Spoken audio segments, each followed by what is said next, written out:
Dako ang pasalamat ni Barangay Kapitan Camilo Rupinta sa Barangay Diguan ngadto ni Congressman Ando Wominal tungod sa mga proyekto nga gibubo sa iyang barangay. Una niini ang Young Health Station nga ang pundo niini gikan sa buhatan ni Congressman Ando Wominal nga nagkatidad og 2.4 million nga sa pagkakaron na kumpleto na ang maong building og ang koneksyon na lang sa Muel Sidos ang kulang og sa dili madugay ma-turn over na ang maong proyekto.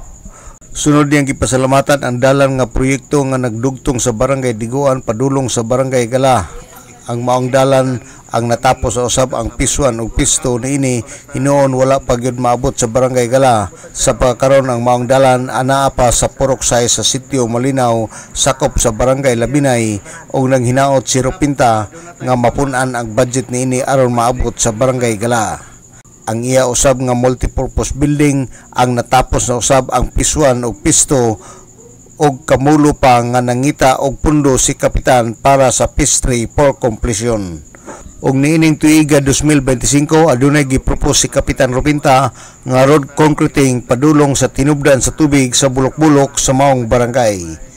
Kaning concreting connecting to Diguan to Gala, pero wa pag posible pag maabot sa Gala kay ang piswan ato istama naman gid sa Labinay Sitio Puroksay Health Station. Salamat kay sa Ginoo nga na humana, pero magin nga mapol gyud nga makuan kay cluster man na.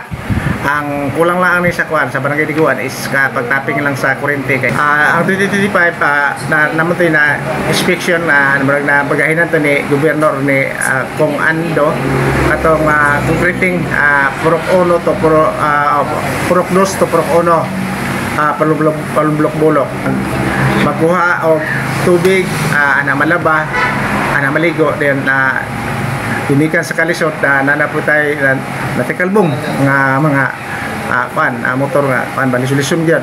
So nga pasalamaton ko nilang kung ando ni gobernador o lang mayor na magahilan ni siya kay inspection naman sa DPWH for concreting.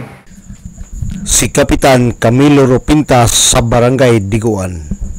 Alang sa DXDD Radio Kampana, ang radyo sa simbahan, WD45 Dudong Barkamento, Danag sa Lakbayan.